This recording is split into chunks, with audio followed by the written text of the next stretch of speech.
SV6 news కు స్వాగతం. ముందుగా హెడ్లైన్స్. లబ్ధాక్ లో కొత్తగా 5 జిల్లాలు ఏర్పాటు, కేంద్ర హోంమంత్రి ప్రకటన.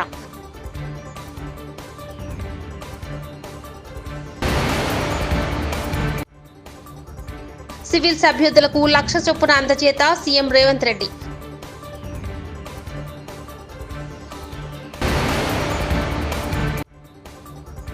ఉప్పొంగిన గోదావరి, నీట మునిగిన ఆలయాలు.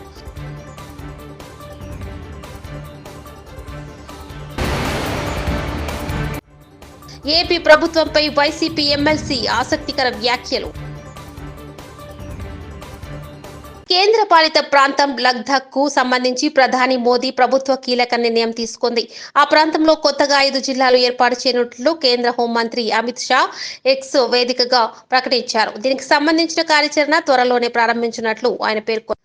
రాజీవ్ గాంధీ అభయహస్తం పథకంలో భాగంగా సివిల్స్ అభ్యర్థులకు రాష్ట్ర ప్రభుత్వం 1,00,000 చొప్పున ఆర్థిక సాయం అందించింది. వారికి సీఎం రేవంత్ చెక్కులు పంపిణీ చేశారు. సివిల్స్ మెయిన్ కు రాష్ట్రం నుంచి 135 మంది అర్హత సాధించగా వారందరికీ సింగరేణి సంస్థ ద్వారా ఆర్థిక సాయం అందజేశారు. యంగ్ ఇండియా స్పోర్ట్స్ యూనివర్సిటీని కూడా వచ్చే అకాడమిక్ ఇయర్ నుంచి మన స్పోర్ట్స్ యూనివర్సిటీని దేశంలో మన రాష్ట్రంలో ప్రత్యేకంగా నెలకొల్పుతున్నాము. ఎందుకంటే 2028 ఒలింపిక్స్లో అత్యధికంగా మెడల్స్ ఈ తెలంగాణ యువత సాధించాలన్నది మా లక్ష్యం. శ్రీకృష్ణ జన్మాష్టమిని తెలుగు రాష్ట్రాల్లో అత్యంత వైభవంగా నిర్వహిస్తారు. చిన్నారులు శ్రీకృష్ణుడు గోపికల వేషధారణలో ఆకట్టుకుంటారు. ఈ పండక్కి ఓ లీప్ ఆర్టిస్ట్ వినూత్న ఆకృతిని రూపొందించారు. నారాయణఖేడ్కు చెందిన శివకుమార్ నెమలి పింఛంపై నందగోపాలుని రూపాన్ని అద్భుతంగా చిత్రీకరించారు. రావి ఆకుపై మురళీకృష్ణుని ఆకృతిని తీర్చిదిద్దారు.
మహారాష్ట్రలో భారీ వర్షాలు దంచి కొడుతున్నాయి. దీంతో నాసిక్ జిల్లాలో గోదావరి నది ఉప్పొంగి ప్రవహిస్తోంది. నది ఒడ్డున గల ఆలయాలు పూర్తిగా నీటిలో మునిగిపోయాయి.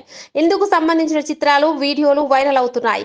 గోదావరి ఉధృతి దృష్ట్యా ఎవరు నది ఒడ్డున వెళ్లవద్దని స్థానిక అధికారులు విజ్ఞప్తి చేశారు. గంగాపూర్ డ్యాం నుంచి ఆదివారం నీటిని విడుదల చేయడంతో గోదావరి నీటి మట్టం పెరిగింది. దీంతో రాంకున్ ప్రాంతంలోని పలు ఆలయాలు నీట మునిగాయి. ప్రభుత్వ ఆసుపత్రిలో వైద్యులు లేక రోగులకు సరైన వైద్యం అందడం లేదని స్థానికులు ధర్నా. ఆసిఫాబాద్ జైనూర్ ప్రభుత్వ ఆసుపత్రిలో డాక్టర్లు లేక రోగులకు సరైన వైద్యం అందడం లేదని ఆరోపిస్తూ ఆదివాసీ మైనారిటీ ప్రజా సంఘాల ఆధ్వర్యంలో ధర్నా. జిల్లా వైద్యాధికారిని వెంటనే సస్పెండ్ చేయాలని డిమాండ్.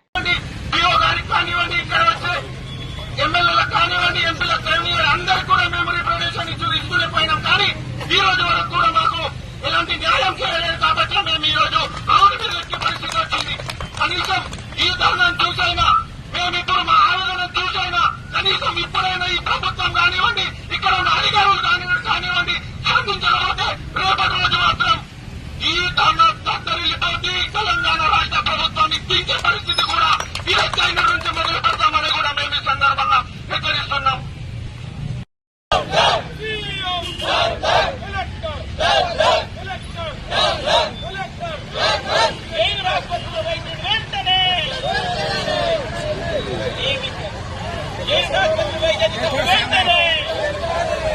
స్థానికంగా ఉన్నటువంటి సీతక్క గారు వైనాడు వెళ్లి 20 లక్షలు ఇవ్వడం కాదండి.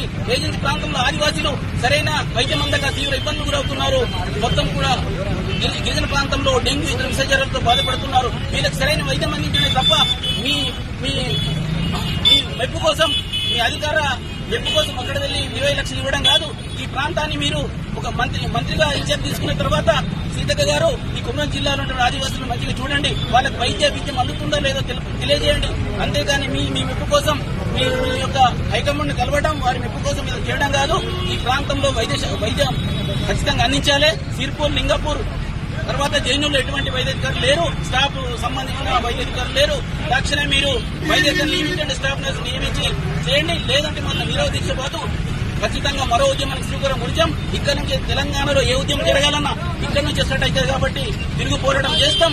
తక్షణం మీరు సాగరాకపోతే గద్దె దిగండి. సీఎం రేవంత్ రెడ్డి గారు మావనాటే మా రాజ్య దిశగా మేము మరో పోరాటం శ్రీకారం చుడతాం.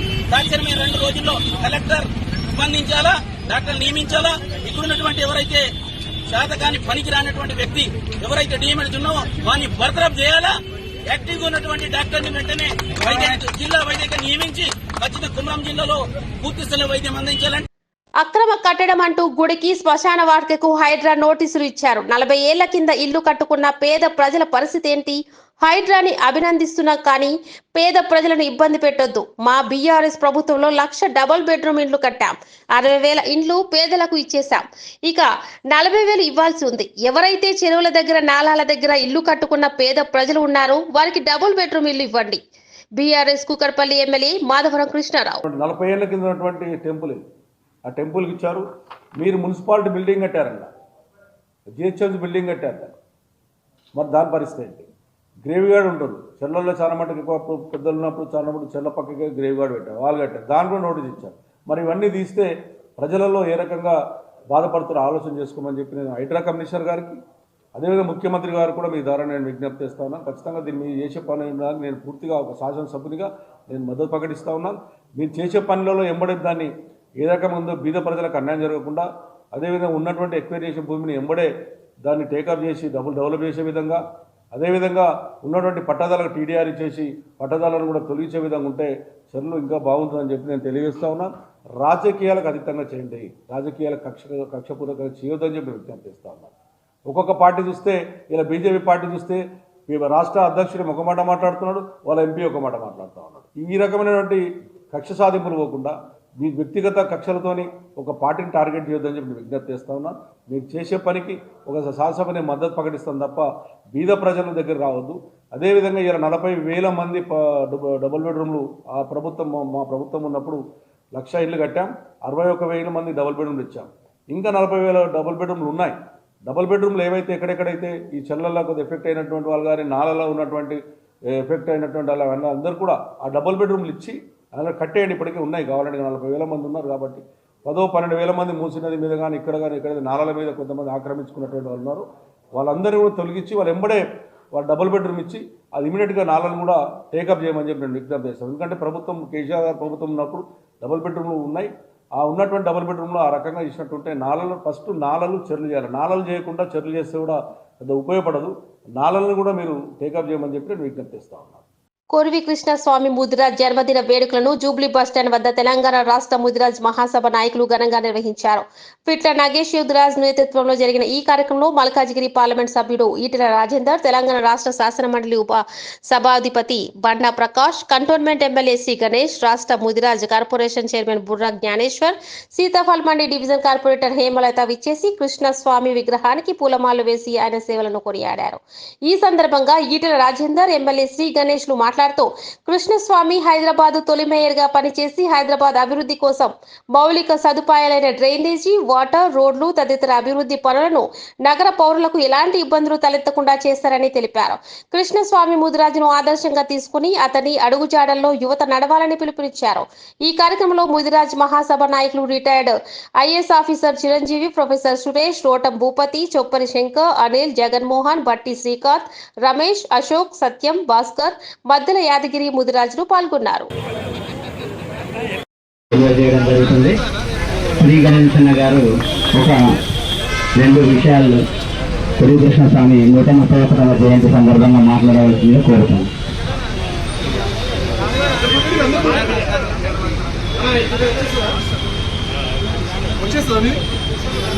సమాజంలో అందరూ అభివృద్ధి చెందుతూ సమానత్వంగా జీవించేందుకు శాంతి దూతగా పేరుగాంచిన మదర్ తెరీసా జన్మదిన వేడుకలను పురస్కరించుకుని సికింద్రాబాద్ రెజిమెంటల్ బజార్లోని ఆమె విగ్రహం వద్ద వేడుకలు నిర్వహించారు. ఈ వేడుకల్లో కంటోన్మెంట్ ఎమ్మెల్యే శ్రీ గణేష్ పాల్గొని ఆమె విగ్రహానికి పూలమాలలు వేసి ఘనంగా నివాళులర్పించి కేక్ కట్ చేశారు. ప్రజల్లో ఆర్థిక సమానతలను తొలగాలని, వారి కష్టాలు తీరాలని, ముఖ్యంగా పేద ప్రజలు ఆరోగ్యంగా సంతోషంగా ఉండేందుకు మదర్ తెరీసా ఎంతో సేవలందించారని, ఆమె చేసిన సేవలను ప్రపంచ దేశాలు గుర్తించి శాంతి దూతగా ఆమెను అభివర్ణించారని, అలాంటి మానవతారాలి జీవితాన్ని ఆదర్శంగా చేసుకుని ఆమె అడుగుజాడల్లో నడవాలని ఆయన పిలుపునిచ్చారు. ఈ కార్యక్రమంలో కాంగ్రెస్ పార్టీ నాయకులు నందికంటి రవి, బాబురావు, నాగేష్ యాదవ్, శ్రీనివాస్, రాజు, సోమేష్ తదితరులు పాల్గొన్నారు. కావాలంటే నాపై మళ్లీ బుల్లెట్ల వర్షం కురిపించండి, కానీ ఆ స్కూల్ కూల్చకండి. పేదలకు ఉచిత విద్యను అందించేందుకు 12 బిల్డింగ్లు నిర్మించా. వీటిని కావాలని కొందరు తప్పుగా చూపిస్తున్నారు. గతంలో నాపై కాల్పులు జరిగాయి. కావాలంటే మళ్లీ బుల్లెట్ల వర్షం కురిపించండి, కత్తులతో దాడి చేయండి, కానీ పేదల విద్యాభివృద్ధికి కృషికి అడ్డుపడకండి. అక్బరుద్దీన్ ఓవైసీ. ऐसा कहां से आ रहा मुझे भी नहीं मालूम. अब लोगों को शिकायत रहती है, शिकवा रहता है, अरे बाबा इतना पैसा कहां से आ रहा है मेरे पास. अरे भाई मेरे से शिकायत क्यों, अल्लाह से शिकायत करना. अरे अल्लाह इस गुनहगार को क्यों दे रहा, हम नेक लोगों को क्यों नहीं दे रहा. अल्लाह से पूछो. मेरी दुआ है कि अल्लाह तू इस गुनहगार के साथ साथ उन नेक लोगों को भी दे दे दौलत, उसके साथ हिदायत भी दे दे कि ऐसे ही माना दे.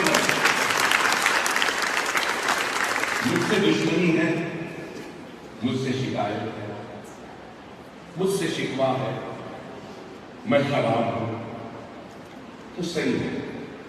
मैं 12 इमारतें बनाया, मुझ पे इल्जाम लगाने वाले, मुझको खराब कहने वाले से मैं दरखास्त करूंगा कि आप 24 इमारतें बना. मैं 40,000 बच्चों को पढ़ा रहा हूं, आप 4 लाख बच्चों को पढ़ा दो. इससे कौम की भलाई होगी ना. मुकाबला करना है तो ये मुकाबला करो. अकबर तूने बल्लागुड़े में ऐसी इमारत बनाई तो हम इससे अच्छी बनाए. अकबर तू हजारों बच्चों को पढ़ा रहा है, हम लाखों को पढ़ा रहे हैं. अकबर तू लाखों खवातीन को हुनर दे रहा है तो हम सैकड़ों को देंगे, करोड़ों को देंगे. अकबर तो 1,000 यतीमों की कफालत कर रहा है, हम 10,000 यतीमों की करें. मुकाबला इस तरीके से करो ना, जवाब अकबर का इस तरीके से दो ना, इससे कौम का भी फायदा है. नहीं, अकबर साहब यतीम के सर पे हाथ रखे तो हाथ जरा टेढ़ा था, सीधा है ना. यही हो गया होगा. नहीं, अकबर साहब ऐसा क्यों रखे, ऐसा रखना.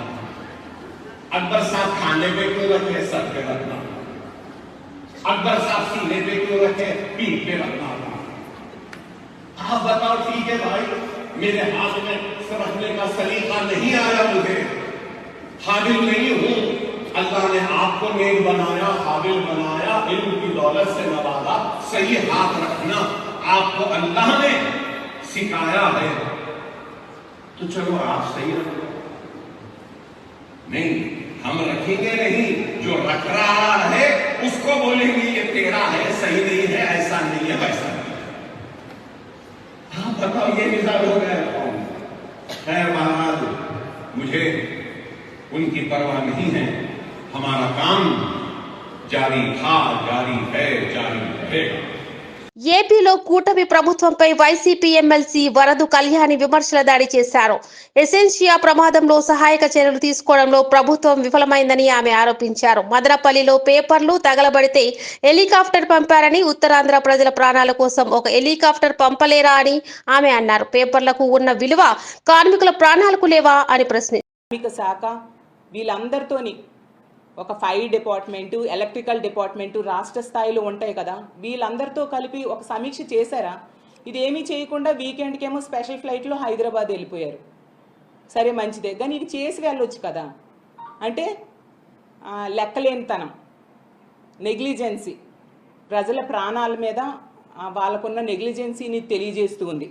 అలాగే తీసుకుంటే వీళ్ళేమో వాళ్ళు బాధ్యత నెరవేర్చడంలో ఘోరంగా విఫలమయ్యి మళ్ళీ తిరిగి గత ప్రభుత్వం మీద మా జగనన్న మీద బురద జల్లడానికి ప్రయత్నిస్తూ ఉన్నారు. దాన్ని చూసి ప్రజలు అసహించుకుంటూ ఉన్నారు. పాయకరావుపేట ఎమ్మెల్యే గారు అయితే మరీ దారుణంగా మాజీ ముఖ్యమంత్రి గారిని పట్టుకొని చాలా చులకనగా మాట్లాడుతూ ఉన్నారు.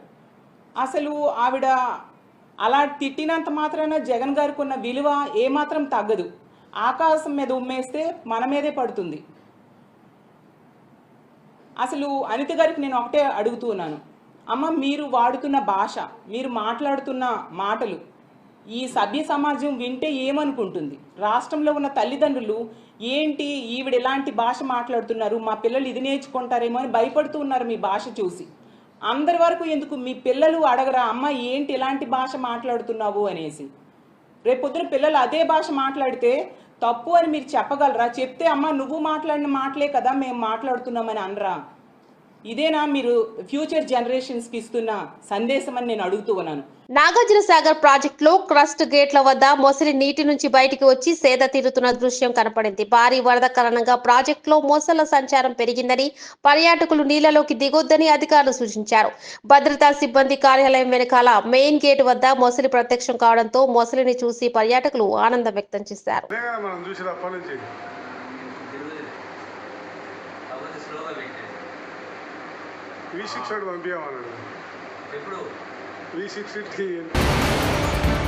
లద్దాఖ్ లో కొత్తగా 5 జిల్లాలు ఏర్పాటు, కేంద్ర హోంమంత్రి ప్రకటన.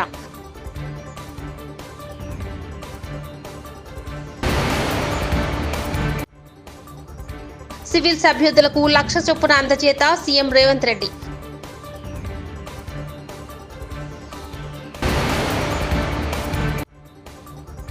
ఉప్పొంగిన గోదావరి, నీట మునిగిన ఆలయాలు.